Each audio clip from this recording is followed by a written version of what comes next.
Series का हो गया, टेस्ट लेना कैसे है उसका हो गया, 100 करोड़ वाली बात रह रही थी उसका भी हो गया। अब सारी प्रॉब्लम का हल हो चुका है, ठीक है। अब इम्प्लीमेंटेशन बाकी है बस। वो इम्प्लीमेंटेशन तुम्हारी तरफ से होगी, जो टॉपिक्स तुमने मेरे को सेंड करने हैं, टेस्ट लेना मेरी जिम्मेवारी है, वो मैं ले लूंगा। डे मैं फाइनलाइज करूंगा, संडे नहीं करूंगा, उसकी भी टेंशन खत्म कर दो, ठीक है।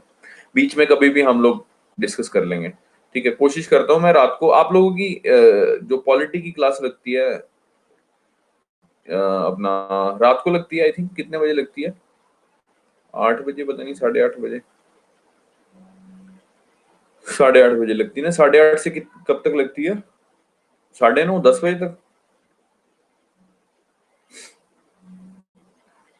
9:30 पौने 10 तक, ठीक है। तो कोई नहीं, हम लोग टेस्ट की टाइमिंग इस तरह से रख लेंगे। अगर आप लोग 11 बजे टेस्ट ले लें, कोई दिक्कत तो नहीं? 11 से 12, मतलब 20-20 मिनट का टेस्ट होगा, 11 से 11:20 तक, या 11 से 11:30 तक टेस्ट रख लेंगे, कोई दिक्कत तो नहीं? कोई दिक्कत नहीं, ठीक है। मैं ना एक ना व्हाट्सएप पे ग्रुप बनाऊंगा। व्हाट्सएप पे मेरे को ग्रुप बनाने के लिए मेरे को एक छोटा सा आपको काम करना पड़ेगा। मेरे को अपना नाम लिख के ना, मैं आप लोगों के नंबर सेव कर लूं, ताकि अपना नाम लिख के, जैसे फॉर एग्जांपल आपका नाम शिवम है, ठीक है। शिवम आगे SIE लिख देना, यानी सोफिया इंस्टीट्यूट ऑफ एक्सीलेंसी, ठीक है। ऐसे लिखना अपना नाम, शिवम आगे हाइफन डाल के SIE, और कुछ नहीं लिखना, hello how are you, thank you, sorry, good afternoon, good noon, कुछ नहीं लिखना, बस खाली आपने नाम लिखना है, शिवम SIE, बस दैट्स इट। ताकि मेरे को याद हो कि इन बच्चों के नंबर सेव करने हैं, ठीक है। और कुछ लिखने की जरूरत नहीं है, शायरियां वायरियां लिखने की जरूरत नहीं है, ठीक है। सर टाइम 7 बजे, यार ये तुम ना, अच्छा 7 से 8 फ्री होता है? ओ भैया जिम भी जाना होता है मेरे को, 7 से 8 रख लूं मैं? मेरे को कुछ जाना नहीं क्या? 20 मिनट का टेस्ट है यार, 11 से 11:20 या 10 से 10:20। अरे सही है यार, रात को 11 बजे फ्री होते हो, 12 बजे रख लूं? सो जाते हो क्या? आपने तो फाइल ही सेंड करनी है सर। बेटे फाइल नहीं सेंड करनी, मेरे को टेस्ट चेक भी तो करना है, और आपको वो भी टाइम फ्रेम भी तो बीच बीच में बताना है। जैसे वो एग्जामिनर बताता है, भैया 10 मिनट रह गए, भैया 5 मिनट रह गए, वो भी तो करना है। 11 बजे प्रेयर टाइम है, 12 बजे रख लेंगे, 1 बजे रख लेंगे, 2 बजे, 10:30 से 11 के बीच ले लो।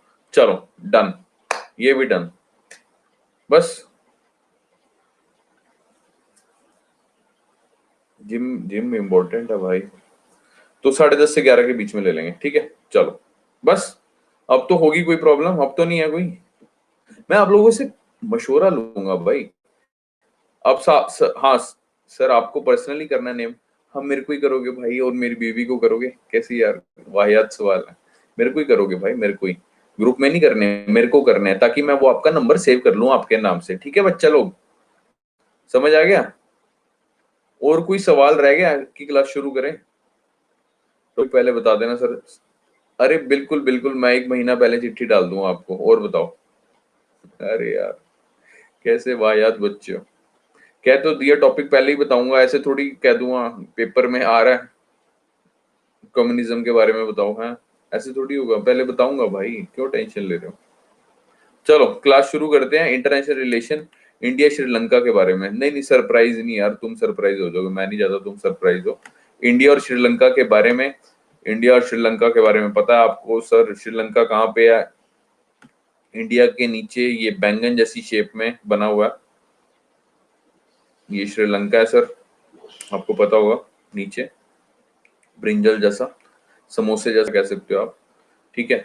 और भी कई चीजों से रिलेट कर सकते हो। इनके बीच में स्ट्रेट है, कौन सी स्ट्रेट है एनीवन? इंडिया और श्रीलंका को कौन सी स्ट्रेट अलग करती है anyone? Palk straight, very good.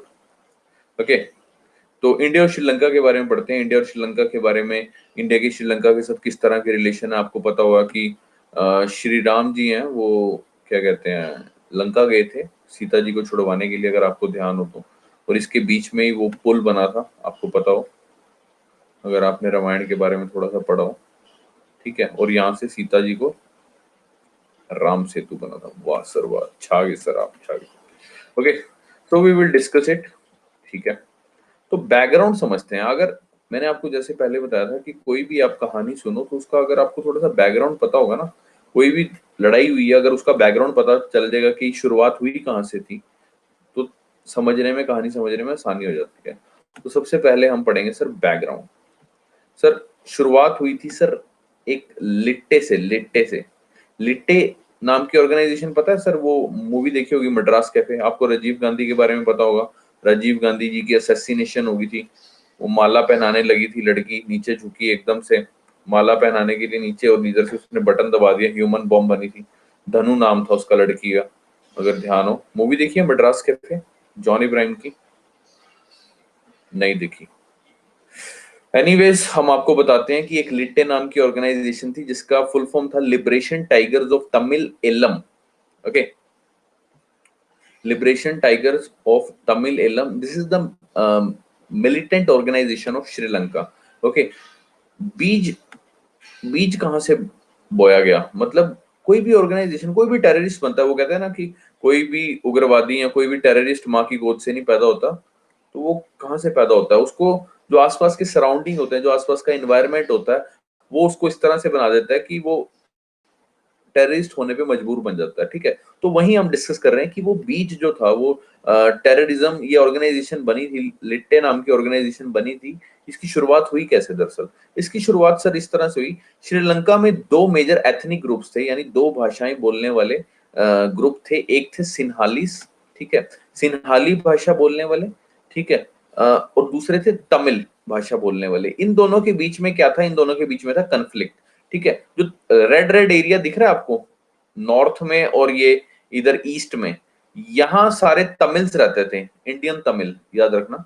बाकी जो बीच का एरिया है, यानी जो 75% एरिया है, वहां रहते हैं सिन्हालीस। ठीक है, 75% सिन्हालीज हैं बाकी एरिया में, और यहाँ थोड़े से कुछ एरियाज में कौन से हैं? तमिल्स। इन दोनों के बीच में कन्फ्लिक्ट रहता था।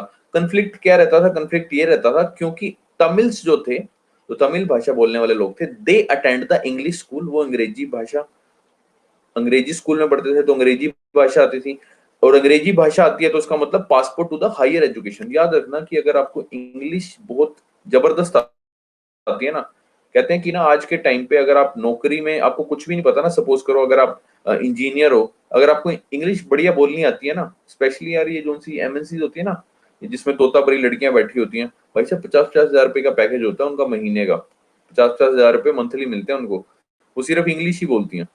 मेरी एक फ्रेंड थी, उसने इंग्लिश का कोर्स किया बहुत जबरदस्त, आई थिंक दिल्ली से किया, पता नहीं कहाँ से।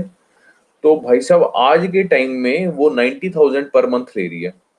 उसकी सिर्फ इंग्लिश ही है और कुछ नहीं है, दिमाग डब्बा है बिल्कुल एकदम, बहुत ही डब्बा है। उसको कुछ भी, उसको ये भी नहीं पता श्रीलंका इंडिया के नीचे है, उतना भी नहीं पता, बिल्कुल डब्बा है। आपको शायद उससे ज्यादा नॉलेज होगी, लेकिन उसकी जो इंग्लिश है ना, भाई साहब इंग्लिश भी स्पेनिश भी दोनों बोलती है।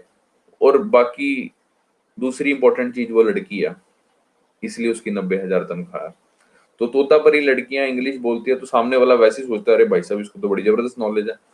ठीक है, तो सिमिलरली तमिल्स जो थे उस टाइम, तमिल जो कि माइनॉरिटी थी, क्योंकि मैंने आपको बताया सिन्हालीस थे वो 75% थे, जो तमिल्स थे they attend the English school which is a passport to the higher education. ठीक है, ड्यूरिंग कॉलोनियल टाइम, यानी जब अंग्रेजों का टाइम था, जब कॉलोनी बना हुआ था श्रीलंका ब्रिटिश की। ओके, तो English school is a passport to the higher education, H education means higher education. ठीक है, हाँ बिल्कुल, आलिया भट्ट है बिल्कुल। तो passport to the higher education it means better employment, जैसा मैंने आपको बताया दीदी का एग्जांपल है ना, बेटर एम्प्लॉयमेंट। जब आपके पड़ोस में बेटर एम्प्लॉयमेंट मिलेगी which led to rose the animosity in Sinhalese, आपके पड़ोसी को जलन होगी, जाहिर सी बात है जलेगा। आप जा रहे हो चश्मा वश्मा लगा के, रेबैन लगा के, ऑडी में जा रहे हो, रोज आईएएस ऑफिसर बन गए हो, ठीक है, सोफिया इंस्टीट्यूट में पढ़ के निकल गए, आप आईएएस ऑफिसर बन गए, चश्मा वश्मा लगा के जा रहे हो ऑडियो में, तो भाई साहब आपका पड़ोसी तो जलेगा ही, जाहिर सी बात है। और जलना बनता भी है, स्वाभाविक है, ह्यूमन नेचर है। ठीक है, रोज उसके घर के बाहर जाके ऑडी आपकी धोने आ रहा है ड्राइवर, ठीक है, ऑडी धो रहा है, चमका रहा है, आप गाड़ी में बैठ रहे हो, ड्राइवर अलग से दरवाजा खोल रहा है, आपको सूट पहना रहा है, तो जलेगा, जाहिर सी बात है। सिमिलरली बेटर एम्प्लॉयमेंट रोज एनिमोसिटी इन सिन्हाली, सिन्हाली भाषा बोलने वाले के अंदर एनिमोसिटी जगी कि भैया ये छोट भैया नेता लोग इतने आगे कैसे निकल गए। तो जिस वजह से क्या और क्या हुआ, जो तमिल्स थे दे डोमिनेटेड द नॉर्दर्न प्रोविंस, जैसे मैंने आपको बताया नॉर्दर्न प्रोविंस में सारे तमिल्स थे, एंड दे नॉर्दर्न प्रोविंस में better facilities for education and employment, education की भी बेटर फैसिलिटी थी, एम्प्लॉयमेंट की बेटर फैसिलिटी थी। और लेकिन 1956 में जब श्रीलंका को क्या कहते हैं ब्रिटिश कॉलोनी खत्म होगी, 1956 में एक बिल पास हुआ जिसका नाम था सिन्हालीज ओनली बिल, मतलब सिन्हालीज के लिए ही था वो बिल, ठीक है। और 1972 में कॉन्स्टिट्यूशन में प्रोविजंस डाली गई, संविधान में श्रीलंका के संविधान में प्रोविजंस डाली गई that favouring Sinhalese language and Buddhist religion and Tamils perceived as marginal community, और तमिल्स को मार्जिनल कम्युनिटी ऐसा परसीव किया गया, ठीक है। Which led to give birth of LTTE. तो ये जो तमिल्स है ना, जो तमिल भाषा बोलते थे, तो इन्हीं में से एक ऑर्गेनाइजेशन बनी जिसका नाम था लिट्टे, जो कि 1976 में बनी। 2009 में श्रीलंकन गवर्नमेंट ने इसको खत्म कर दिया था, ठीक है। वो बताएंगे अभी कैसे खत्म किया था, ठीक है। लिट्टे ऑर्गेनाइजेशन जो कि form to fight for Tamil rights, जो कि तमिल भाषा बोलने वालों के राइट्स के लिए यानी मानवाधिकार के लिए, उनके अधिकारों के लिए लड़ने के लिए एक ऑर्गेनाइजेशन बनी जिसका नाम था लिट्टे, ठीक है। इसका एम क्या था, it is based in north eastern Sri Lanka, ये नॉर्थ ईस्ट श्रीलंका में थी, ये याद रखेंगे। लिट्टे वैसे पूछेगा नहीं, जस्ट फॉर जनरल नॉलेज। इसका एम क्या था, लिट्टे का मेन एम क्या था, गोल क्या था, to secure an independent state of Tamil Eelam in the north and east in response to the state policies of successive Sri Lankan governments towards Tamil। वो कहता है कि इसका एम ये था कि एक इंडिपेंडेंट स्टेट, एक अलग से मुल्क बनाना है हमें तमिल इलम करके, ठीक है, नॉर्थ में और नॉर्थ ईस्ट, नॉर्थ में और ईस्ट में, ठीक है, क्योंकि स्टेट गवर्नमेंट की पॉलिसीज ऐसी थी, ठीक है, तमिलियंस के लिए इस तरह की, ओके। तो LTTE designated as a terrorist organisation by many countries including India. तो लिट्टे को खैर अब 2009 में तो खत्म ही हो गई थी, लेकिन धीरे धीरे इवेंचुअली उसको टेररिस्ट ऑर्गेनाइजेशन घोषित कर दिया गया काफी कंट्रीज द्वारा इंक्लूडिंग इंडिया, ओके। यहाँ तक समझ में आया लिट्टे। अभी थोड़ा सा और आगे बताएंगे लिट्टे के बारे में, घबराना नहीं है। अभी इतना तो समझ में आया, इतनी कहानी समझ में आई। देखो इंडिया के नीचे श्रीलंका है, श्रीलंका के साथ गड़बड़ी क्या हुई थी, दो ग्रुप थे, दो भाषा बोलने वाले, एक सिन्हालीस थे, एक तमिल थे, इन दोनों के बीच में कन्फ्लिक्ट था। कन्फ्लिक्ट इसलिए था, तमिलियंस थे, तमिलियंस में तोतापरी लोग थे, तोतापरी लोग को अंग्रेजी ज्यादा बोलनी आती थी, अंग्रेजी ज्यादा बोलनी आती थी, उनको एम्प्लॉयमेंट मिलता था, एम्प्लॉयमेंट मिलता था, तो बगल वालों को, सिन्हालीस भाषा बोलने वालों को जलन महसूस होने लगी। जब जलन महसूस होने लगी, क्योंकि जाहिर सी बात है 75% मेजोरिटी में है, तो गवर्नमेंट में भी वही है, तो 1956 में एक बिल पास हुआ जिसका नाम था सिन्हालीज ओनली बिल। 1972 में संविधान में भी कुछ प्रोविजंस डाले गए जो कि सिन्हालीज लैंग्वेज और बुद्धिस्ट रिलीजन को ज्यादा प्रमोट किया, जिसकी वजह से लिट्टे ऑर्गेनाइजेशन बनी जो कि तमिलियंस के राइट्स के लिए बनी, ओके। तो आगे चलते हैं इसी के साथ। तो जैसा कि आप देख सकते हो सर, ये ऊपर वाला एरिया, ठीक है, यहाँ सारे तमिलियंस थे, ये ऑरेंज वाला दिख रहा होगा श्रीलंकन तमिल लिखा हुआ, ठीक है। यहाँ बीच में कुछ थोड़े थोड़े जगह पे इंडियन तमिल है, और बाकी सारे मैक्सिमम अराउंड 74.9 या किसी किसी उसमें लिखा हुआ है 75%। तो 74.9 एरिया में आपके हैं सिन्हालीस, या ग्रीन ग्रीन जो सा मार्क किया हुआ है, ठीक है। तो ये दिमाग में रखना सर, आपको कई बार आ जाती है इस तरह की चीजें। सिन्हालीस लोगों के बारे में थोड़ा सा मैंने डाला था कि मे बी इसमें से प्रीलिम्स में क्वेश्चन बन सकता है। सिन्हालीस भाषा बोलने वाले लोग कहाँ पाए जाते हैं, श्रीलंका में पाए जाते हैं। Sinhalese came from the word Sinhala, Sinhala जाति, ठीक है, आल्सो नोन एज हेला। ये पेपर में क्वेश्चन आया हुआ था, सिन्हाली लोगों को और किस नाम से जाना जाता है, Hela, okay. Are an Indo Aryan ethnic group of the island of Sri Lanka, they constitute about 75% of the Sri Lankan population, इतना पता होना चाहिए आपको।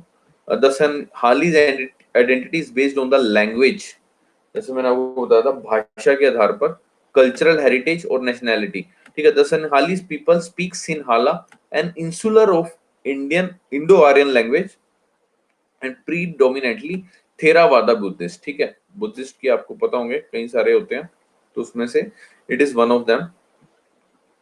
Although a small percentage of Sinhalese follow a branches of Christianity, ठीक है। इतना पता होना चाहिए आपको। एक तो ये कि सिन्हालीस भाषा बोलने वालों को किस नाम से जाना जाता है, हेला के नाम से जाना जाता है, 75% पॉपुलेशन श्रीलंका की, और थेरावादा बुद्धिस्ट हैं, ठीक है, प्रीडोमिनेंटली, ओके। बाकी कुछ जो थोड़े बहुत हैं वो आपके तमिल क्रिश्चियनिटी को बिलोंग करते हैं। ओके, लिट्टे ऑर्गेनाइजेशन, ये सर उसका टैग था, ये उसका उनका लोगो था। लिट्टे जिसकी फुल फॉर्म थी liberation tigers of Tamil Eelam. Okay, LTTE जैसे कि इस तरह से था, क्योंकि उनको नॉर्थ और ईस्ट कवर करना था, that's why they highlighted this portion Tamil Eelam. Okay, तो स्टोरी आपको बता देते हैं, आपको शायद पता भी होगी अगर मूवी देखी होगी मद्रास कैफे। जो सी मूवी थी आपकी जिसमें आपका राजीव गांधी का असैसिनेशन दिखाया गया। तो 1990 में असैसिनेशन की स्टोरी सुना देते हैं। 1990 में राजीव गांधी जी ने इंटरव्यू दिया संडे मैगजीन को। हुआ, कहानी बता रहा हूँ किस तरह से असैसिनेशन हुआ, कहानी की शुरुआत कैसे हुई। 1990 में राजीव गांधी ने इंटरव्यू दिया संडे मैगजीन को। He would send IPKF, that is Indian peace keeping force, to disarm LTTE if he came back to power. उन्होंने संडे मैगजीन को एक इंटरव्यू दिया और उसमें ये कहा कि भैया ऐसा है, अगर मैं पावर में आता हूं तो मैं IPKF भेजूंगा, यानी इंडियन पीस कीपिंग फोर्स भेजूंगा, जो कि लिट्टे ऑर्गेनाइजेशन के हथियार छुड़वा देगी, उनको निहत्था कर देगी। ठीक है, अगर मैं पावर में आता हूं तो। IPKF जो कि 1987 से 90 के बीच में बनाएगी। इसका एम क्या था? To end the Sri Lankan civil war between LTTE and Sri Lankan army. ठीक है, 21 मई 1991, 21 मई 1991 को ही campaigning for upcoming election in southern states. Southern states यानी तमिलनाडु में कैंपेनिंग कर रहा था, रैलियां निकाल रहा था। ठीक है, कहां पे? श्री पेरम्बदूर, जो कि तमिलनाडु में है। आपको दिखा देते हैं पिक्चर में, श्री पेरम्बदूर, ये रहा सर, इनोरे पोर्ट है उसके पास ही है, तमिलनाडु में Sriperumbudur. Okay, Ennore is also one of the major port. तो ऐसे पता होगा, एक वुमेन थी, W मींस वुमेन, जो कि लिट्टे ऑर्गेनाइजेशन की थी, जिसका नाम क्या था? धनु। ही गारलैंडेड, यानी उसने हार डाला। ठीक है, अपने ऊपर हार डाल रखा था, जो कि वो खुद ही सुसाइड बॉम्बर थी। सुसाइड बॉम्बर समझते हो? मानव बम बोलते हैं जिसको हिंदी में। ठीक है, तो 1900 हुआ क्या? सॉरी, ये बीच में थोड़ी सी और कहानी है, उसके बाद बताएंगे इसका असैसिनेशन कैसे हुआ। 1980 में इंडिया और श्रीलंका का रिलेशन खराब हो गया थोड़ा सा, because of the Tamil militant separation in Sri Lanka. ठीक है, इंडिया ने कहा कि LTTE is not my beach, यानी कि लिट्टे हमने नहीं पैदा किया। तो श्रीलंका ने कहा भैया प्रूफ करो। श्रीलंका को तो यही लगेगा ना कि भैया तमिल भाषा बोलने वाले तो तमिलनाडु के हैं, और तमिलनाडु है इंडिया का पार्ट, तो भैया इंडिया ही रिस्पॉन्सिबल है, इंडिया ही इनको उंगली कर रहा है कि भाई साहब वहां जाके तुम गंद मचाओ। कहाँ पे? श्रीलंका में। ठीक है, तो इंडिया ने बोला कि भैया लिट्टे इज नॉट माय बीच। तो श्रीलंका ने कहा प्रूफ करो, इंडिया कहता ओके। तो 1987 में इंडो श्रीलंका अकॉर्ड हुआ, एक पैक्ट हुआ। ठीक है, जिसमें इंडिया ने प्रपोज किया था political solution to establish provincial council system and devolution of power of 9 provinces in Sri Lanka. उसने कहा कि भैया एक काम करो, जहां तमिल मेजोरिटी पीपल है वहां डिवोल्यूशन ऑफ पावर कर दो, वहां तमिलियंस को आने दो, जो कि popularly known as 13th amendment. ये अभी भी न्यूज में चल रहा है, याद रखना। 13th अमेंडमेंट अभी बताएंगे आपको 13th अमेंडमेंट है क्या। 13A means 13 amendment. Okay, 13 amendment क्या है? Devolution of power for 9 provinces in Sri Lanka. ठीक है, और इंडिया ने क्या कहा? We will deploy IPKF from 1987 to 1990 to perform peace keeping known as operation Pawan. ये भी याद रखना, प्री का क्वेश्चन बन सकता है। ऑपरेशन पवन कब चलाया गया? To perform the peace keeping in Sri Lanka. ठीक है, but it was failed to defeat the LTTE. लेकिन कुछ खास असर हुआ नहीं इसका, इंडियन पीस कीपिंग फोर्स का। ठीक है, थप्पड़ मार के चले जाते थे, तो कुछ खास मजा नहीं हुआ। तो ऑपरेशन पवन याद रखेंगे। 1990 में जैसे मैंने आपको बताया कि राजीव गांधी ने इंटरव्यू दिया संडे मैगजीन को, और 1991 में धनु देवी जी थी, इन्होंने क्या कहते हैं, गार्लैंड हार पहनाया और उनका असैसिनेशन हो गया। ये आपको पिक्चर दिखाते हैं, ये देख सकते हो सर, राजीव गांधी जी। ये देवी जी का ये उंगली दिख रही है। देवी जी ने जैसे ही नीचे झुकी पैर छूने के लिए, इधर से झुकने के साथ ही बटन दबाया, तो भाई साहब खाली शर्ट के बटन रह गए, फिर वहां पे राजीव गांधी जी तो नजर नहीं आए। So anyways, jokes apart. So 13th amendment की बात हो रही थी। India presses for full implementation of 13A, that is 13th amendment in Sri Lanka for better representation of Tamils. तो आपसे पूछ लेगा कि कब से कर रहा है ये इंडिया इस चीज के लिए, डिवोल्यूशन ऑफ पावर्स के लिए? ये देख सकते हो सर, सिंस 1987, ठीक है, devolution of power for 9 provinces in Sri Lanka, जिसको 13th ए बोला जाता है। तो 13th अमेंडमेंट किसके लिए है? India presses for full implementation of 13th amendment in Sri Lanka for the better representation of Tamils, कि भैया उनको भी पावर मिलनी चाहिए। जैसे कि यहाँ नीचे भी लिखा हुआ, the 13th amendment provides for devolution of power to the Tamil community.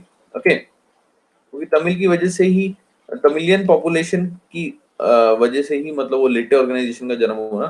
ठीक है, तो जैसे कि यहाँ लिखा हुआ है 13th अमेंडमेंट के बारे में, 13th amendment provides for devolution of power to the Tamil community. Okay, and India has been pressing Sri Lanka, India Sri Lanka को काफी टाइम से पुश अप कर रही है कि भैया करो करो करो to implement the 13th amendment. ये प्री का क्वेश्चन बना हुआ है, याद रख लेना, चाहे गूगल पे सर्च भी कर लेना, which was brought in after the Indo-Sri Lankan Agreement of 1987.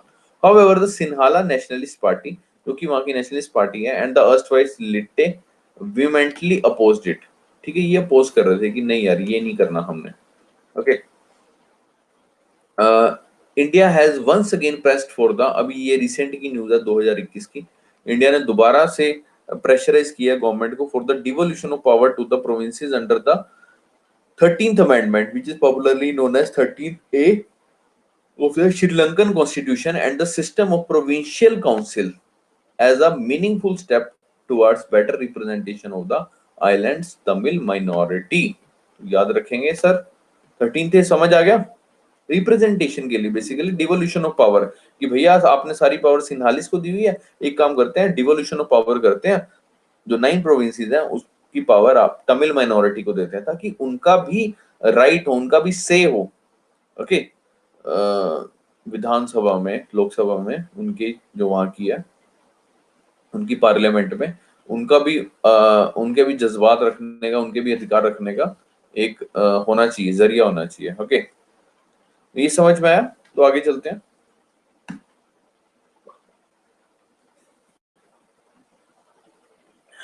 ये समझ में आ रहा है? कहानी इंटरेस्टिंग है, बहुत बढ़िया चल रही है मेरे हिसाब से। कोई दिक्कत है बीच में तो बताओ, फिर नहीं तो आगे चलें।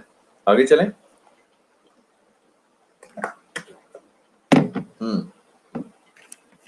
आगे चलते हैं।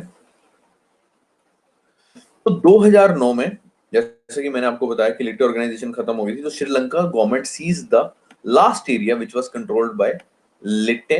Okay, however pro LTTE governments in Tamil Nadu, जो कि प्रो लिटे गवर्नमेंट थी, जो लिटे ऑर्गेनाइजेशन को सपोर्ट करती थी in Tamil Nadu, influence the decision of central government and posed a road block in humanitarian assistance in Sri Lanka. लेकिन जो प्रो लिटे गवर्नमेंट थी, जो लिटे ऑर्गेनाइजेशन को सपोर्ट करती थी, उन्होंने रास्ते में रोड़े अटकाए इस चीज में। ठीक है, कि भैया आप मानव अधिकार का उल्लंघन कर रहे हो, क्योंकि श्रीलंकन गवर्नमेंट को गुस्सा आ गया था, भाई साहब निकाल निकाल के हमारे थप्पड़, ठीक है, गोलियां हमारी निकाल निकाल के। ठीक है, तो जाहिर सी बात है जब इस तरह का कुछ होता है, अगर इस तरह से कोई क्या कहेंगे, बहुत तगड़ा, क्या कहते हैं, नरसंहार होता है, हिंदी में बोलेंगे। ठीक है, तो फिर क्या होती है, ह्यूमन राइट्स के ऊपर बात आ जाती है। तो वही हुआ, यूएस ने यूएनएचआरसी का रेजोल्यूशन, यानी यूएन ह्यूमन राइट काउंसिल का रेजोल्यूशन पास किया। ठीक है, एलेज किया श्रीलंकन गवर्नमेंट को कि इसने ह्यूमन राइट्स की क्या किया, वायलेशन की है, जैसे कि लिखा हुआ है रिलेशनशिप। लेकिन इंडिया ने सपोर्ट नहीं किया इसका। ठीक है, India voted against Sri Lanka in 2009, 2012 and 2013 at the US-sponsored UNHRC resolution to investigate alleged human rights violation by the state against Tamil rebels। ठीक है, तो इतनी बात थी। India voted against Sri Lanka in 2009, 12 and 13 at the US-sponsored UNHRC resolution to investigate alleged human rights violation by the state against Tamil rebels। Okay, अब देखते हैं हम इंडिया श्रीलंका के cooperation areas. India is Sri closest neighbor that has ethnic links to its most significant minority, क्योंकि तमिल भाषा अपने आप ही बोली जाती है ना। जो 7th शेड्यूल है, 7th शेड्यूल है ना, जिसमें भाषाएं हैं वो 22 भाषाएं हैं, उसमें तमिल भाषा है? बोलिए।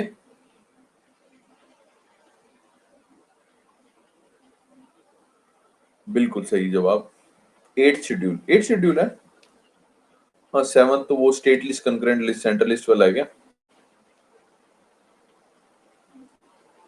सेवंथ वही है ना? हाँ, सेवंथ वो यूनियन लिस्ट, सेंट्रल लिस्ट वाला। Eight schedule. हाँ है ना, तमिल भाषा। तो ये देखो आप लिख सकते हो। हाँ, India is Sri Lanka closest neighbour that has ethnic links to its most significant minority. ठीक है, एग्जांपल दे सकते हो। एट शेड्यूल में तमिल भाषा है, ठीक है, और तमिलियंस सिग्निफिकेंट माइनॉरिटी है, तो एथनिक लिंक हो गया। एथनिक लिंक मतलब भाषा का लिंक। भाषा भी हमारे वहाँ भी सेम भाषा बोली जाती है, तुम्हारे यहाँ भी सेम भाषा बोली जाती है, तो उसको क्या बोलेंगे? Ethnic link. ठीक है, मतलब किस तरह के महंगे महंगे वर्ड्स है ना, आप अपने और जीवन में भी यूज कर सकते हो, है ना, किसी के साथ रिलेशन बनाने में। Anyways, India has a huge influence in the island nation political, economic and social and cultural consciousness and it's world view.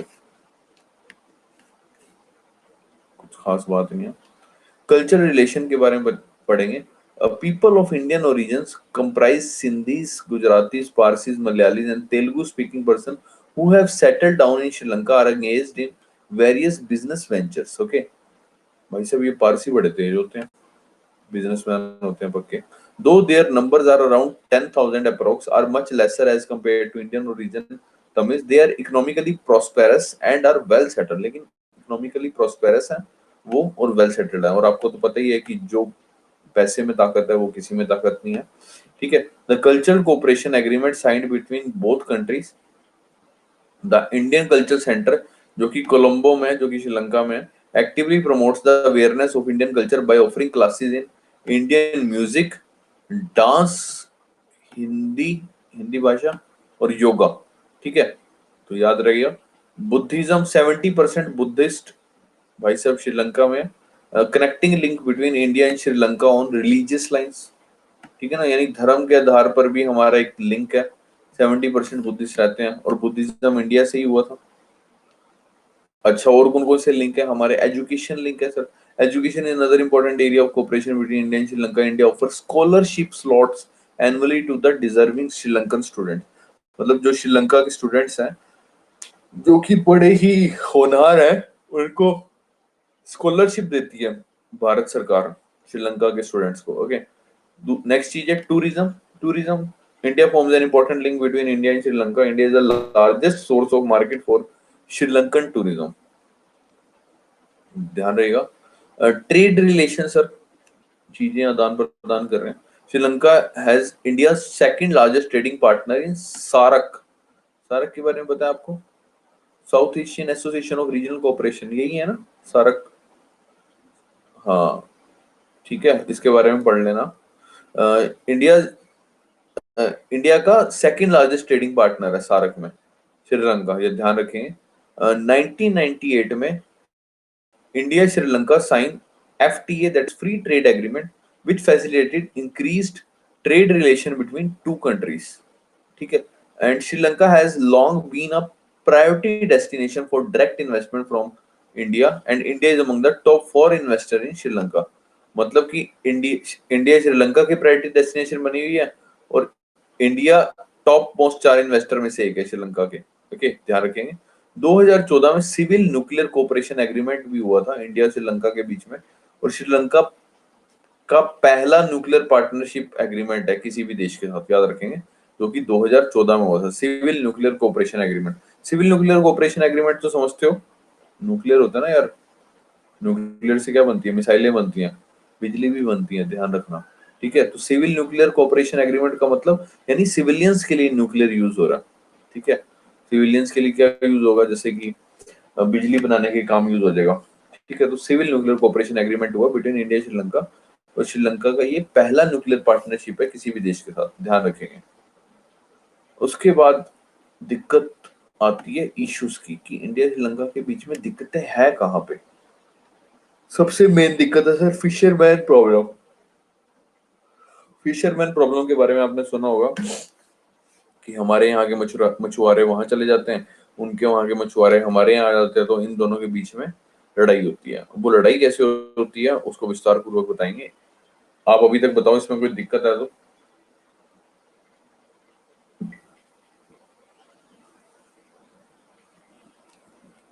इसमें अभी तक कोई दिक्कत है तो बताइए।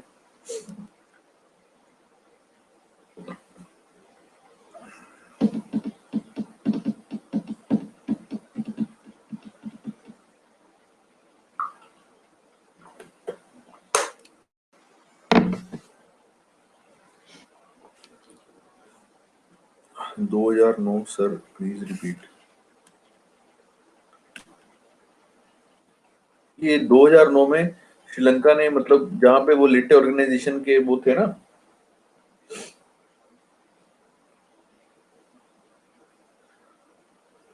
सर मुझे कुछ समझ नहीं आया, मैं अभी मेडिकल, कोई नहीं, अब आप पीपीटी ले लेना, अब तो कहानी आगे बढ़ चुकी है मैम। लास्ट में एक बार क्विक रिवीजन करवा देंगे जब लेक्चर खत्म होगा। इसमें वैसे कुछ समझने का है नहीं, खाली एक कहानी सी चल रही है। देखो, 2009 में श्रीलंका गवर्नमेंट ने कहा है कि सॉरी, श्रीलंका गवर्नमेंट ने जो भी एरियाज थे लिट्टे ऑर्गेनाइजेशन के वो सारे सीज कर लिए। ठीक है, तो बस उसके बारे में ये बताया, जब सीज किए तो जाहिर सी बात है ना, जब गेहूं, कहते हैं गेहूं जब पिसता है तो उसके बाद घुन भी पिस जाता है। सुनिए कहावत, सुनिए सारा मैम, सुनिए ये कहावत आपने, गेहूं के साथ घुन भी पिस जाता है। समझते हो, कहावत सुनी होगी है ना। तो वही बात हुई, गेहूं तो था लिट्टे ऑर्गेनाइजेशन और घुन थे बेचारे वो शरीफ सिविलियंस, तो वो भी मारे गए। तो जिस वजह से इंटरनेशनल मार्केट में ये खबर फैल गई कि भैया मानव अधिकारों को उल्लंघन हुआ। तो भैया यूएस ने यूएनएचआरसी रेजोल्यूशन पास किया कि भैया इन्वेस्टिगेशन होनी चाहिए कि यहाँ मानव अधिकारों का उल्लंघन हुआ है। तो India is voted against Sri Lanka in 2009, 12 and 13। India Sri Lanka के बस कोऑपरेशन एरियाज के बारे में बाकी हमने डिस्कस किया था उसके बाद, है ना। तो ये सब था। नेक्स्ट करते हैं हम लोग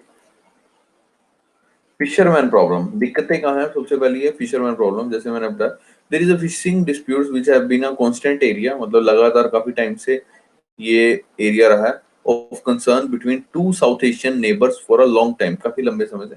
Sri Lanka has a long expressed concern about illegal fishing, ठीक है, by Indian fisherman with in its territorial waters across the Palk state.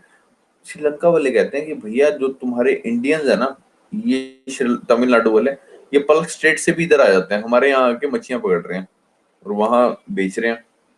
ठीक है, तो ये बात गलत है। जैसे कि लिखा हुआ है, Sri Lanka has long express concern about illegal fishing by Indian fisherman with in its territorial waters across the Palk strait. Sri Lanka regularly arrest Indian fisherman for crossing the international marine boundary line, that is IMBL, that demarcates between India and Sri Lanka water। ये जैसे कि देख सकते हो बीच में IMBL mark कर रखी है, that is international maritime boundary line. ठीक है, कि इसके इधर नहीं जाना, लेकिन हमारे जो इंडिया के मछुआरे हैं वो थोड़े लालची किस्म के हैं। उन्होंने कहा कि भैया जो बढ़िया वाली झींगा मछली है, जो सैल्मन फिश है, वो यहाँ मिलती है, तो हम तो यहाँ जाएंगे और हमारी वो महंगी बिकेगी। ठीक है, तो इसलिए वो क्या कहते हैं, श्रीलंका ने ये ब्लेम लगाया इलीगल फिशिंग का। Okay, India also डिटेन्स Sri Lanka fisherman for the, India ने भी पकड़ लिए दो चार इनके मछुआरे कि भैया तुम भी, वो हल्का सा खाली उंगली भी रखी होती है ना इंटरनेशनल मैरीटाइम लाइन में, उसकी उंगली पे ही कांटा लगा के उसको इधर खींच लेते हैं मछुआरे को कि बेटा इधर आ जा, तू भी इलीगल फिशिंग कर रहा है। तो हमने भी उनके बंदे पकड़े, उन्होंने भी हमारे बंदे पकड़े हैं। तो ये एक इशू है, फिशरमैन इशू है। आपसे पूछ लेगा इसको सॉल्व कैसे करेंगे, वो लास्ट में मैंने एक कंक्लूजन वाली लाइन लिखी है, वही सारी जगह चेपनी है, सिंपल सी लाइन है, अभी आपको बताएंगे किस तरह से। वही है यार, बैठना है, बैठ के बातें करनी है, चाय पकौड़ी खानी है इनको, हमारे लिए एक तरह से एक एग्रीमेंट बन जाएगा बस, और कुछ नहीं है। महंगी महंगी तीन चार लाइनें लिख देनी है और ये एग्रीमेंट है। अभी दिखाऊंगा तुम्हारे को महंगी वाली बकवास। अभी उसके पहले पढ़ लो स्ट्रेटेजिक इश्यूज के बारे में हम डिस्कस कर रहे हैं। पहला था फिशरमैन प्रॉब्लम, दूसरा है सर कच्चा थीवू आइलैंड। ये देख रहे हो सर किस तरह के अंडरगारमेंट्स के नाम पे आइलैंड के नाम रखे हुए हैं, कच्चा थीवू आइलैंड। तो एनीवेज आपको दिखा देते हैं कच्चा थीवू island. This is the Kachativu Island. That's a Kacha, not Kacha. Katchatheevu island, ये देख सकते हो सर आप, तमिलनाडु है, ये श्रीलंका है, श्रीलंका के बीच में ये रहा Katchatheevu island. Okay, that red dot. Okay, so Katchatheevu island के बारे में क्या इशू है उसके बारे में पढ़ेंगे। इसमें भी वही वो मछली वाला इशू है, अभी आपको पता चल जाएगा। This is an uninhabited island, मतलब यहाँ पे कोई बंदा ना बंदे की जात रहती है। ठीक है, तो कोई आपको पूछे कि कहाँ जाना है, कहाँ जाना पसंद करोगे, तो क्या देना, कच्चातीवू आइलैंड। मेरी नई नई एक फ्रेंड बनी थी वहां पे, यूपीएससी की तैयारी कर रहा था, तो उसने पूछा था कि कहाँ जाना चाहते हो, मतलब फेवरेट हॉलीडे डेस्टिनेशन कौन सी है, तो मैंने उसको बोला था कच्चातीवू आइलैंड। भाई साहब बंदी ने ब्लॉक कर दिया था मेरे को फेसबुक से। उसको मैंने फिर जाके बताया, दीदी ये है कच्चातीवू आइलैंड, ऐसे फोटो दिखाई थी मैंने उसको, तब जाके मानी थी। उसको लगा मैं मजाक कर रहा हूँ। मैं कहा दीदी सच्ची में, मैं आप तो गलत मान गई। तो तो आप मत बताना प्लीज किसी को। Katchatheevu island favourite holiday destination है। So it's an uninhabited island sir, वहां बंदा ना बंदे की जात रहती है। मैं तो क्योंकि वही कह रही थी कि मैंने कहा कहाँ जाना पसंद करोगी, तो कहती वहां जहाँ कोई आता जाता नहीं। तो मैंने कहा वो तो फिर कच्चातीवू आइलैंड है, वहां वो अनइनहेबिटेड आइलैंड है, वहां कोई आता जाता ही नहीं। दीदी को बुरा लग गया, दीदी ने ब्लॉक कर दिया फेसबुक से। उसके बाद फिर हमारी बात ही नहीं। एनीवेज, तो कई बार लाइफ में इस तरह के झटके मिलने जरूरी हैं कि आपको एक्स्ट्रा नॉलेज इंप्लीमेंट नहीं करनी। तो मेरा एक्सपीरियंस था, मैंने आपके साथ शेयर किया, आप मत किसी को कहना। Okay, so it's an uninhabited island, okay, that India ceded to Sri Lanka in 1974।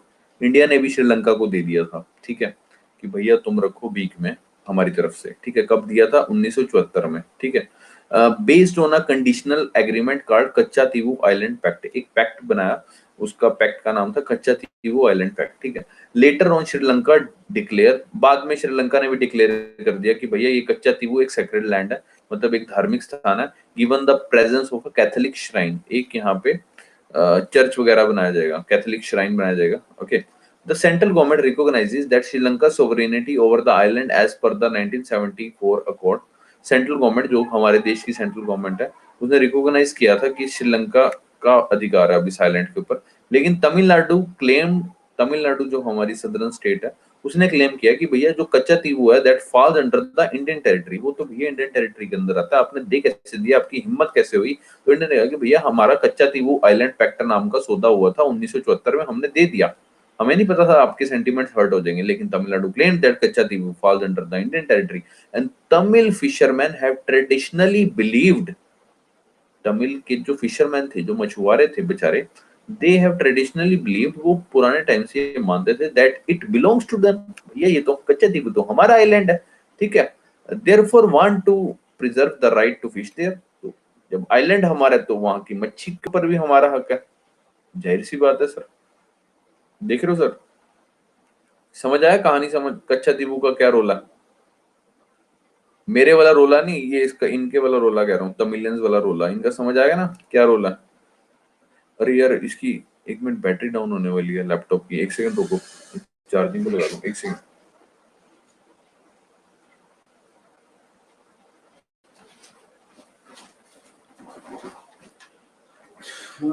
कच्चा दिहो, कच्चा दिहो, कच्चा दिहो।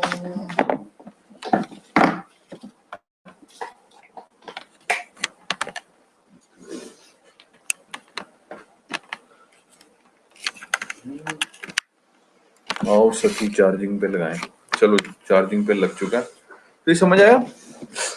राइट टू फिश का वो कहते हैं कि भैया ये तो भाई साहब ऐसा है, इसके ऊपर तो हमारा हक है, यहाँ की मच्छी के ऊपर भी हमारा हक है, इस आइलैंड के ऊपर भी हमारा हक है। लेकिन इंडिया ऑलरेडी कच्चा तीवू आइलैंड पैक्ट साइन कर चुकी थी 1974 में, उनको दान में दे दिया था। मतलब इंडिया की भी समझ आती है ऐसी, मतलब दान में उठा के चलो ही कच्चा तीवू आइलैंड दे दिया। चलो खैर, तो ध्यान रहेगा कच्चा तीवू आइलैंड, ठीक है, अपनी नॉर्मल लाइफ में मत यूज करना किसी। कच्चा तीवू आइलैंड के बारे में थोड़ा सा पढ़ लेते हैं। It is an uninhabited off shore island, ठीक है, in the Palk strait, originally owned by a king of Ramnad. ठीक है, the island is used by fisherman to dry their nets. Okay. During the British rule, it was administered jointly by India and Sri Lanka. Okay. In the early 20th century, Sri Lanka claimed territorial ownership over the islet. So in 1974, India ceded the island to Sri Lanka through a joint agreement, जो कि मैंने आपको बताया कच्चादीपू Island Pact. ठीक है. तो 2 years later, through another accord, India further gave up its fishing rights in the region. और उसके 2 साल बाद इंडिया ने अपने फिशिंग राइट्स भी दे दिए थे. लेकिन अभी फिर वो तमिलियंस बेचारे दिक्कत कर रहे हैं कि भैया हमारा ट्रेडिशनल राइट है, आपने हमसे राइट कैसे छीन लिया. So this is one of the issues के बारे में डिस्कस कर रहे थे. अगला है सर चाइना काउंटर और प्रो चाइना टिल्ट. राइट सी बात है सर.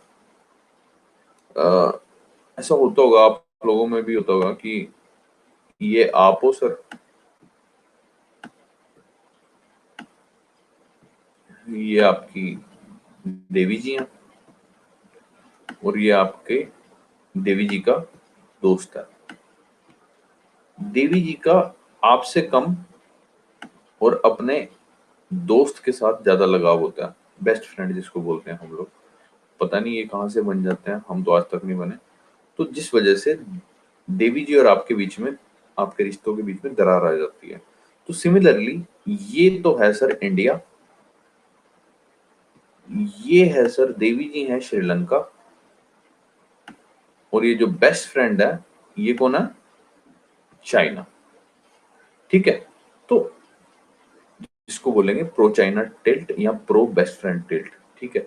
अब आपको समझ आ जाएगा आसानी से. China also attaches centrality to Sri Lanka to amplify its maritime silk road. आपको पता होगा मैरीटाइम सिल्क रोड जो चाइना बना रहा है, श्रीलंका में पोर्ट बिल्ड कर रहा है जिसका नाम है हम्बन टोटा पोर्ट. ओके. आपको पिक्चर में भी दिखा देते हैं. ये देखिए सर श्रीलंका में यहाँ पे ये हम्बन टोटा पोर्ट. ओके. नाम याद रखेंगे. तो इसको भी आप अपनी फेवरेट हॉलीडे डेस्टिनेशन में बोल सकते हो. हम्बन टोटा पोर्ट काफी अच्छा नाम है. तो जैसे मैंने आपको बताया कि China also attaches centrality to Sri Lanka to amplify its maritime silk road. ठीक है. Sri Lanka is part of China's maritime silk road and China is also modernising the Hambantota port in Sri Lanka. So modernise कर रही है वहां पे, फैसिलिटीज वगैरह अच्छी बनाएगी XYZ. Okay. China and Sri Lanka have decided to redefine the Colombo port city project by making it an international financial outport in the Indian Ocean. मतलब China और श्रीलंका ने डिसाइड किया है कि भैया रीडिफाइन करेंगे हम कोलंबो पोर्ट सिटी को. कोलंबो नीचे की तरफ ही है. By making it an international financial outport in the Indian ocean. Okay.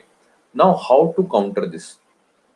अब उस दोस्त ने देवी जी को सपोज करो एक टेडी बियर दिया. अब हाउ टू काउंटर इट. अब जाहिर सी बात है आप भी उससे बढ़िया टेडी बियर दोगे. सिमिलरली इंडिया ने भी क्या किया, उससे बड़ा एक पोर्ट बनाने का सोचा जिसका नाम है त्रिंकोमल्ली पोर्ट और त्रिंकोमल्ली हार्बर. ये देख सकते हो सर यहाँ पे है, ये रहा यहाँ पे त्रिंकोमल्ली हार्बर या Trincomalee port. In the wake of China's economic dominance in the island, India is also entering into the Sri Lanka's mega project business in a big way by focusing on infrastructure development in the northern and eastern provinces. India is also planning to build a Trincomalee port. The port is envisioned as an Indian counterweight to Chinese development at Hambantota port. उसके counter उसमें बनाया गया. जैसे कि मैंने आपको दिखा दिया त्रिंकोमल्ली पोर्ट और त्रिंकोमल्ली हार्बर. अब बारी आती है sir how to end this conflict, the way forward to end this conflict. इसमें जहाँ अंडरलाइन किया हुआ है ना सर, उन चीजों पे तवज्जो देंगे. सबसे पहले sustainable fishing.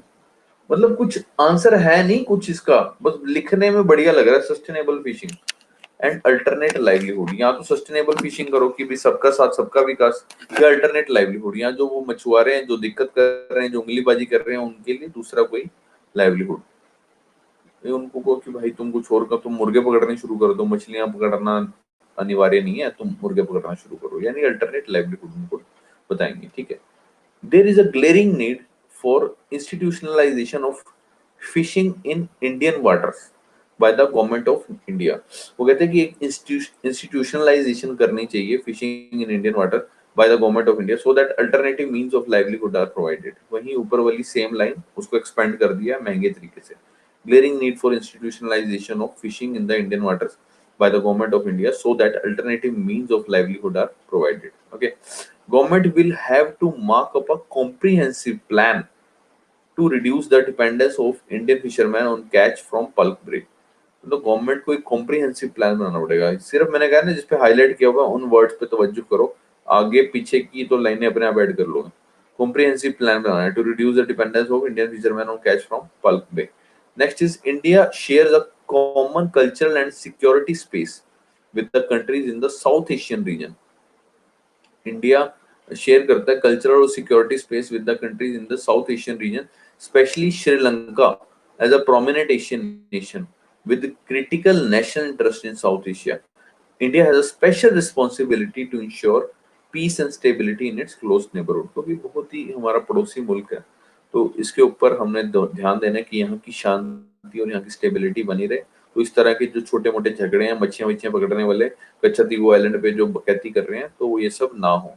Okay, India should shed its big brother image. जो बड़े भाई की इमेज है, बड़े भाई थप्पड़ लगा देते हैं, इस तरह की इमेज है, वो खत्म करनी चाहिए इंडिया को. ठीक है, India needs the support of Sri Lanka to emerge as a blue water navy in the Indian Ocean. India को सपोर्ट करनी चाहिए श्रीलंका को कि श्रीलंका इमर्ज होगा as a blue water navy in the Indian Ocean. मतलब कल को अगर इंडिया की लड़ाई हो जाए तो लड़ाई में अगर भाई को फोन कर दे श्रीलंका मेरी लड़ाई होगी, तो श्रीलंका एक तरह से एक ब्लू वाटर नेवी, यानी ब्लू वाटर नेवी इसलिए बोला गया क्योंकि पानी में है ना, आइलैंड है, चारों तरफ पानी से घिरा हुआ है, कि एक अलग से हमारी नेवी तैयार हो इंडियन ओशन में. ठीक है, and also in pursuing the permanent membership in UNSC, जो कि इंडिया काफी टाइम से कोशिश कर रहा है. UNSC that is United Nation securities council, जिसमें 5 मेंबर्स हैं, 5 परमानेंट मेंबर हैं. India also want to come into that list, permanent member की लिस्ट में. तो श्रीलंका की भी सपोर्ट मिल जाएगी अगर श्रीलंका से प्यार करेगा, है ना. And therefore two countries should recognise the legitimacy of each other concern. और दोनों देशों को एक दूसरे की लेजिटिमेसी यानी वैधता रिकॉग्नाइज करनी चाहिए and operate in a way which is mutually beneficial. और इस तरह से काम करें जो दोनों तरफ से फायदा पहुंचाए. सो ये था सर इंडिया और श्रीलंका के बारे में. अभी बताओ सर, कुछ इसमें नहीं समझ आया तो बताइए सर. देवियों और सज्जनों, सो तो नहीं गए?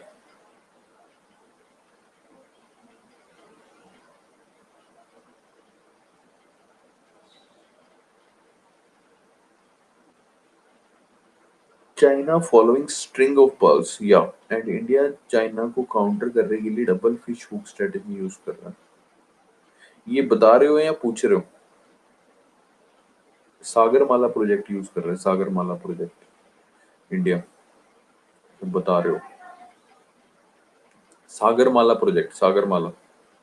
This is also one way to counter the string of pearls operation of China.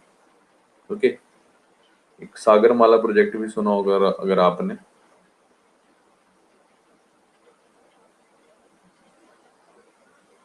Double बहुत सारे हैं यार इस तरह से. जैसे अभी ये आ गया, क्या कहते हैं, अभी जैसे सागरमाला प्रोजेक्ट का आ गया, या ये आ गया, क्या कहते हैं, पोर्ट्स वगैरह लगा रहे हैं इस तरह के. ठीक है, पोर्ट डेवलपमेंट तो बहाना है, हमने चाइना को काउंटर करना है. मतलब port development is a sub part, but main reason for the port development is to counter the Chinese string of pearls. Okay, ये जो चीजें हैं ना, जैसे सपोज करो जैसे आपने बताया डबल हुक स्ट्रेटेजी, तो ये आप ये वाले नोट्स में ऐड ऑन कर सकते हो. ठीक है, और फिर जैसे कोई न्यूज आती है, सपोज करो इंडिया श्रीलंका के बारे में न्यूज आती है, तो आपको क्या करना है, इसमें ऐड ऑन करते रहना है. ठीक है सर, इसमें आपको ऐड ऑन करते रहना है. ओके ओके ओके, आई सी. आपको इसमें ऐड ऑन करते रहना. और भी कोई एक आधा जो से मेजर इश्यूज हैं, आपको इसमें ऐड ऑन करते रहना है. जैसे सपोज करो इंडिया के इश्यूज, एक तरफ तो इश्यूज लिख लिए, एक तरफ तो पॉजिटिव चीजें लिख ली, एक तरफ नेगेटिव चीजें लिख दी. लास्ट में कंक्लूजन लिख लिया, बस यही चीज करनी है हमने, और कुछ नहीं करना। एक सर अभी मार्च में भी यूएनएचआरसी में दोबारा रेजोल्यूशन आया है श्रीलंका के लिए, फ्रांस, यूके और कनाडा ने सपोर्ट किया होगा, इंडिया ने सपोर्ट नहीं किया होगा, यही कहना चाह रहे हो आप? यूएन यही यही वाला ही है, यूएनएचआरसी वाला, जो ह्यूमन राइट्स का उल्लंघन किया ना 2009 में, बट इंडिया ने एब्सटेन किया था। हाँ, और पाकिस्तान ने भी फेवर में किया था, पाकिस्तान ने भी फेवर में किया था। तो उसको ऐड ऑन कर सकते हो आप इसी में, इसी नोट्स में, अपने आईआर के नोट्स में। तो इंडिया श्रीलंका के नोट्स बनाओगे ना, इसी में ऐड ऑन कर देना। फर्स्ट टाइम एब्सटेन किया था इंडिया ने, बिल्कुल, वोट ही नहीं देने गए थे। मनमोहन सिंह कहते कि भाई साहब मेरे को लूज मोशन लगे हुए हैं तो मैं जाऊंगा नहीं। आई थिंक 2009 की बात है शायद। हाँ हाँ हाँ, सीरियसली, सही में यही बोला था, लूज मोशन लगे हुए हैं। और पूछिए सर, और पूछिए, और पूछिए। 13th अमेंडमेंट बहुत इंपॉर्टेंट है, यूएनएचआरसी रेजोल्यूशन बहुत इंपॉर्टेंट है, string of pearls, Sagarmala project, इनके बारे में अलग से विस्तार पूर्वक, इनसे प्रीलिम्स के क्वेश्चन बन सकते हैं। और पूछिए सर। ये मैं आपको फिर व्हाट्सएप कर देता हूँ, आपकी इंडिया श्रीलंका के बारे में, जो भी आपको लगता है कुछ ऐड ऑन करना है इंडिया श्रीलंका के, उसमें आप ऐड ऑन कर सकते हो। ओके, इसमें कोई डाउट हो?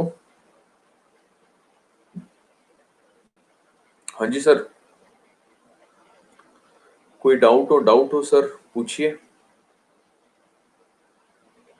ये मैं अभी व्हाट्सएप कर देता हूँ आपको, इंडिया श्रीलंका का। ओके,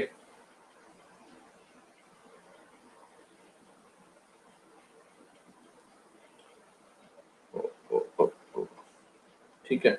और आपको मैंने एक छोटा सा काम कहा है, वो काम कर लो जल्दी से। कौन सा काम का है? एक तो मेरे को अपना नाम लिख के आगे SIE, जैसे फॉर एग्जांपल, जैसे यहाँ लिखा शिवम और आगे लिख दिया SIE, that is Sophie institute of excellence, ऐसे करके मेरे को भेजना है। और एक मेरे को टॉपिक्स भेज देना, जो टॉपिक्स आपको दिक्कत है या समझ नहीं आ रहे हैं, या आपको लग रहा है कि ये नहीं कराया है, इकोनॉमिक्स, IR और करंट अफेयर में से बस, और कोई ज्योग्राफी में से भी भेज सकते हो, ठीक है? तो मैं आपको ये भेज देता हूँ आज की PDF। तो नेक्स्ट हम IR का टॉपिक करेंगे। ओके, नेक्स्ट क्लास में आपको मैंने स्लाइड भेज दिया, स्लाइड आ रही है, अब 1 मिनट में बन जाएगी, हो चुकी है। Okay sir, GC long is enough for geography? NCERT plus GC long, NCERT plus GC long my dear sir. Now send करना है, now. And what about physiology?